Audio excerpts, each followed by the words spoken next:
मुंबई शहर में आम और खास सभी तरह के लोग रहते हैं। आम और खास के जीने का अंदाज बेहद निराले हैं। कोई जीने के लिए खाते हैं तो कोई खाने के लिए जी रहा है। कोई रोटी का मोहताज है तो ऐसे भी इस शहर में लोग मौजूद हैं जो खाते कम है और फेंकते ज्यादा, इतना कि कई गरीबों का पेट भर जाए। यह असमानता की खाई दिन पे दिन बढ़ते जा रही है। महंगाई से आम आदमी का जीवन दुर्भर होता जा रहा है। जीवन बेहतर ढंग से जीने का सभी को अधिकार है, पर आज आलम यह है कि भारत की ज्यादातर जनता शिक्षा, स्वास्थ्य, रोजगार से वंचित है। 7 दशक बीत गए, पर आज भी हमारे देश के नागरिकों को बेहतर जिंदगी जीने की जद्दोजहद करते देखा जा सकता है। सरकारें आती रही जाती रही, जनता को मिला तो सिर्फ झूठे वादे। इन बातों से को जनता बेहतर जानती है, उससे ज्यादा किसे पता है। आपको लग रहा होगा कि यह प्रवचन आज क्यों, तो दोस्तों मुझे लगा कि हम अपनी जिंदगी को कब तक सरकार के रहमो करम पर छोड़ सकते हैं। अगर हम थोड़ा सा प्रयास करें तो हम अपने परिवार को जरूरत पड़ने पर बेहतर चिकित्सा मुहैया करा सकते हैं। सच कहूं तो कल तक इन बातों पर मुझे रत्ती भर यकीन नहीं था। समाज में दिन रात भटक कर खबरें बनाते बनाते सच कहूं तो कभी यह सोच नहीं पाया कि अगर मैं बीमार पड़ गया तो कैसे बेहतर उपचार मिलेगा। एक दिन ऐसा भी आया कि मैं बीमारी के चपेट में आ गया, पर जितनी गंभीरता से मर्ज को लेना चाहिए था मैं उसे उतना गंभीरता से नहीं लिया। हफ्तों गुजर गया और उसके बाद असहाय पीड़ा मानो दर्द से दम निकल जाएगा।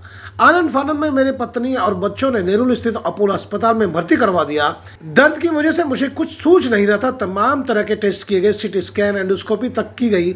लगातार 6 दिनों तक सलाइन के जरिए दर्जनों एंटीबायोटिक दवाई दी गई, तब कहीं मुझे राहत मिली। पर जब सोचने लगा कि इतने महंगे अस्पताल में मुझे भर्ती करवाया गया, यहाँ का बिल किस तरह चुकाएंगे, तो मानो मुझे यूँ लगा मेरा जीवन व्यर्थ गया क्योंकि जिंदा रह गया। उस वक्त मुझे मेरे अपनों ने बताया कि चिंता की जरूरत नहीं है। हमने आपको बिना बताए मेडिक्लेम पॉलिसी ले रखी थी, नाम मात्र के रुपये चुकाने पड़ेंगे। तब जाकर जान में जान आई। सच कहूँ तो 7 दिन का 1,33,000 बिल बन चुका था, जिसमें 30,000 जेब से चुकाने पड़े। मुझे लगता है कि हम सबों को अगर अपने परिजनों से प्रेम है तो थोड़े रुपए अपनों के नाम कुर्बान किए जा सकते हैं, ताकि अपने अजीजों को बीमारी में दर दर भटकना ना पड़े और उन्हें बेहतर इलाज मिल सके। यह अस्पताल का वीडियो कोई दूसरा नहीं, मैं खुद बना रहा था। यह सोच कर कि मैं जिंदा लौट गया तो यह किस्सा अपने तरह के लोगों को जो मामुश्किल जी रहे हैं उन्हें सुनाऊंगा, ताकि वक्त पड़ने पर उन्हें किसी के आगे इलाज के लिए अपना हाथ न पसारना पड़े। हमने इसी विषय पर अपोलो अस्पताल के डॉक्टर अमय सोनवने से चर्चा की है कि मेडिक्लेम पॉलिसी कैसे काम करता है और क्या फायदा है और क्या नुकसान है। सुने। वो हालांकि वो पॉलिसी जो होती है उसका आपको फाइन प्रिंट पढ़ना बहुत ज़रूरी होता है। काफ़ी पॉलिसीज़ होते हैं जो अपफ्रंट सब कुछ देती है, काफ़ी पॉलिसीज़ होते हैं जो थोड़ा परसेंटेज देते हैं पूरे कॉस्ट का। सो बेसिकली 2 चीज़ें का पूरा ध्यान रखना है। फर्स्ट ऑफ ऑल तो आपको बताना है, सब सच बताना है। स्टार्टिंग में कोई भी थोड़ी सी भी बीमारी हो तो उसको आपको बताना है आपके इंश्योरेंस पॉलिसी मेकर्स को, ताकि उनको पता चले कि इनको पहले से ये बीमारी है, ताकि आपका प्रीमियम वो बराबर से एडजस्ट करे। और दूसरा है आपको फाइन प्रिंट पढ़ना बहुत ज़रूरी होता है। फाइन प्रिंट में ये सब लिखा रहता है कितना परसेंटेज मिलेगा, क्योंकि कंज्यूमेबल्स रहेगा तो उसके चार्जेस निकाल देते हैं कभी कभी वो लोग। सो आपको फाइन प्रिंट पढ़ना ये बहुत ज़रूरी है। ये 2 चीज़ों का आप जहन में रखोगे तो कोई प्रॉब्लम नहीं आएगी। यही आपको बोलना चाहता हूँ। वैसे आपने ये देखा होगा कि भारत के अगर नागरिकों की बात की जाए तो शिक्षा के मामले में सारे लोग तो इतने पढ़े लिखे नहीं हैं। तो क्या इंश्योरेंस कंपनी के जो एडवाइज़र आते हैं उनकी कोई जिम्मेदारी बनती नहीं है कि वो जो क्लियर बता दें कि देखिए अगर इस चीज़ को आप नहीं बताएंगे तो भविष्य में हो सकता है कि आपके जो आप क्लेम लेना चाहेंगे वो नहीं मिलेंगे, तो वो बताते भी नहीं है। तो ऐसे में आम आदमी को क्या करना चाहिए? आम आदमी को ये करना चाहिए कि इंश्योरेंस जो पॉलिसी देते हैं उनको अच्छी तरह से पॉलिसी समझ लेनी है उनसे। जो भी फाइन प्रिंट होता है उसको बहुत बारीकी से उसकी जांच करनी चाहिए, ताकि आप आगे जाकर आपको दिक्कत ना आए।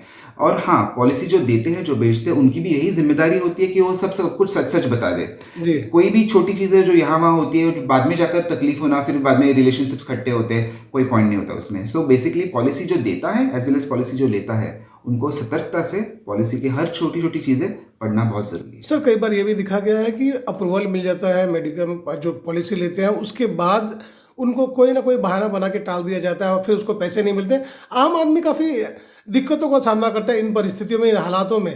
तो ऐसी स्थिति उत्पन्न ना हो, या फिर अगर कंपनी समझे कि बेईमानी भी उतारू हो गई कि नहीं आपने बताया नहीं था और हम आपको पैसे नहीं देंगे, तो उन परिस्थिति में जो पेशेंट है, जो उनके घर वाले, उनको क्या करना चाहिए? सो अप्रूवल मिलने के बाद ही एडमिट होना ये बहुत ज़रूरी होता है। जी। पूरा अप्रूवल मिलेगा तो ही एडमिट होना है। अप्रूवल सपोज़ आधा अधूरा मिला रहेगा, कंडीशनल अप्रूवल रहेगा, कोई क्वेरीज रहेंगे तो सब सॉल्व करके ही एडमिट होना है, वो बहुत ज़रूरी है। बिकॉज मोस्ट ऑफ टाइम्स हमने भी देखा है हमारे रूटीन प्रैक्टिस में कि कभी कभी इनिशियली बोलते हैं कैशलेस हो जाएगा, बाद में सब डिनाई हो जाता है। कोई कोई पॉलिसीज रहते हैं जो काफ़ी बीमारियाँ कवर नहीं करती है, प्री एग्जिस्टिंग बीमारी नहीं करती, कभी कोई जेनेटिक बीमारी कवर नहीं करती, तो ये सब पढ़ना बहुत ज़रूरी होता है ताकि इंश्योर हो जाए कि आपका पॉलिसी आपको आपका इंश्योरेंस का पूरा रिइंबर्समेंट मिले। वही हमने सोचा कि मेडिक्लेम पॉलिसी के किसी जानकार से बात की जाए तो काफ़ी कुछ जानकारी नागरिकों को मिल जाएगी। तो दोस्तों आप भी सुने कि मेडिक्लेम एडवाइजर स्वाति कदम ने क्या बताया। कहने को तो सब काफ़ी टाइम ऐसे होता है कि एडवाइज़र के थ्रू आपको ये बताया जाता है कि आपको 100% क्लेम मिलेगा, लेकिन हकीकत ये है कि 85 से 90% आपको क्लेम मिलता है। उससे 100% क्लेम मिलने के चांसेस तो बहुत कम होते हैं। लेकिन हाँ, अगर आपका सम एश्योर्ड 50 लाख या 1 करोड़ का है, उस हिसाब में अगर आप जाते हो तो आपको 100% क्लेम मिलने के चांसेस बहुत होते हैं। लेकिन इसमें सिर्फ एडवाइज़र की ही गलती नहीं होती है। कई बार ऐसे होता है कि जब कोई क्लाइंट जाता है एडवाइज़र के पास और उसको कहता है कि मुझे पॉलिसी लेनी है, तो उसे लगता है कि ये मेरा दोस्त है और वो बिना जाने वो पॉलिसी ले लेता है। उसे लगता है कि जो मेरा दोस्त है या एडवाइज़र है वो मेरा पहचान वाला है, तो जो भी मेरे लिए दे देगा वो सही होगा। कई बार एडवाइज़र सामने वाले को बताना चाहता है कि इसके प्रॉफिट क्या है और लॉसेस क्या है, या पॉजिटिव या नेगेटिव उसकी बातें जो है बताना चाहता है, लेकिन लोग समझने के लिए भी रेडी नहीं होते हैं।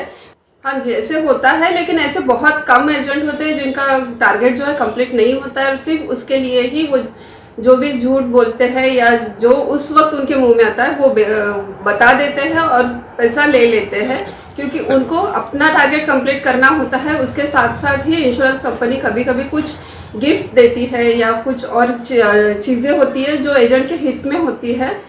हाँ, तो मतलब कुल मिलाकर अपना स्वार्थ साधने के लिए वो इस तरह का गलती कर जाते हैं।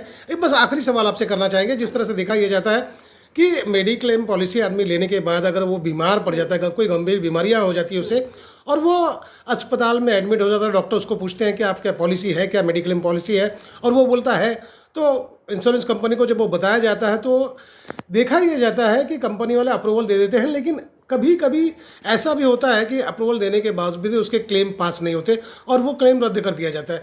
आखिर इसके पीछे मकसद क्या क्या वजह हुआ होती है? जी हाँ, ऐसा होता है। कई बार इंश्योरेंस कंपनी जो बेसिक रिक्वायरमेंट होते हैं वो जो बेसिक रिक्वायरमेंट हॉस्पिटल की तरफ से इंश्योरेंस कंपनी को भेजी जाती है और जिसकी वजह से आपका क्लेम अप्रूव हो जाता है। लेकिन जब आगे की प्रोसीजर धीरे धीरे कंप्लीट होने लगती है और जो हॉस्पिटल ने बिल भेजे हैं इंश्योरेंस कंपनी के पास, वो शायद कहीं बहुत ज़्यादा भेजे गए हैं, अप्रोप्रिएट नहीं होते हैं, इसीलिए फिर टीपीए कहती है कि ये जो इंश्योरेंस क्लेम है हम लोग कैशलेस में पास नहीं करेंगे, अब उसके लिए रीएम्बर्समेंट में चले जाइए। ऐसे होता है कई। तो क्या रीइंबर्समेंट की बात जो आप कर रहे हैं वहाँ जाने के बाद क्या हो जाता है उनका, और इसमें कितने समय लग जाते हैं? रीएम्बर्समेंट के लिए मैक्सिमम 40 डेज का पीरियड जो होता है, 40 डेज के अंदर आपका जो क्लेम है वो पास करना ज़रूरी है इंश्योरेंस कंपनी के लिए। अगर उसके बाद में लेट होता है तो आपको इंश्योरेंस कंपनी की तरफ से विथ इंटरेस्ट वो जो पैसा है वो मिलता है, लेकिन उसके लिए आपके पेपर करेक्ट होने बहुत ज़रूरी है। लेकिन ऐसे बहुत कम होता है क्योंकि आजकल बहुत फास्ट होता है। इवन मेरे खुद के कुछ क्लेम है जो 1 हफ्ते के अंदर पेशेंट के अकाउंट में पैसा आ जाता है, और अभी तो चेक वगैरह नहीं है, डायरेक्ट अकाउंट में पैसा आता है, जिसकी वजह से क्लेम बहुत जल्दी सेटल हो जाता है। जी, आम आदमी और सीधे साधे आदमी लोगों के लिए कहाँ तक ये मुमकिन है? आपको लगता है कि वो लड़ाई लड़ सकते हैं इस विषय पे, जो बामुश्किल अपनी ज़िंदगी को जी रहे हैं और सोचते हैं कि क्लेम लेने मेडिक्लेम पॉलिसी लेकर किसी तरह से अपना इलाज करा लेंगे, और उसके बाद नहीं हो सकता है, नहीं होता है, जब उसके अप्रूवल बिल पास नहीं होते और रिजेक्ट कर दिया जाता है, तो आपको लगता है कि आम आदमी वो लड़ाई लड़ सकता है? एक्चुअली वो लड़ाई लड़ने की नौबत नहीं आती है। अगर आप जो एडवाइजर है आपका वो अगर सही बंदा है, उसके पास एक्सपीरियंस है और वो अगर आपके जो पेपर है प्रॉपर तरीके से सबमिट करता है, और जब भी कोई क्लेम आता है या क्लेम में क्वेरी आती है तो जैसे ही क्लाइंट को, पेशेंट को उसका एक मेल जाता है, मैसेज जाता है, उसी तरह से उस एडवाइजर को भी मेल और मैसेज जाता है। अगर वो प्रॉपर फॉलोअप करेगा तो आम आदमी को कभी भी कोई तकलीफ नहीं होती है। दोस्तों मुझे लगता है कि अपनों के स्वास्थ्य के लिए इस तरह की पॉलिसी अवश्य ले। मेरी इतनी सी चाहत है कि कोई भी व्यक्ति बिना इलाज के नहीं तड़पे, बेहतर इलाज मिले। चाहता तो यह भी हूं कि भारत सरकार देश के सभी नागरिकों के हेल्थ की जिम्मेदारी ले, क्योंकि हर व्यक्ति घर से निकलने के बाद कहीं सफर में जाए या खरीदारी करे, हर चीज में सरकार को टैक्स चुका रही है। तो क्या भारत के नागरिकों की बेहतर हेल्थ की जिम्मेदारी सरकार को नहीं लेनी चाहिए? तो दोस्तों, आपको मेरी खबर कैसी लगी कमेंट बॉक्स पर लिख भेजें, और अगर आप चाहते हैं कि मेरी खबरें आप तक सीधे पहुंच जाए तो लाइक करें, सब्सक्राइब करें और बेल आइकन दबाना ना भूलें। तो मैं इसी तरह की खबर लेकर फिर जल्द से जल्द हाजिर होऊंगा। तो गोपाल शाह को दीजिए इजाजत।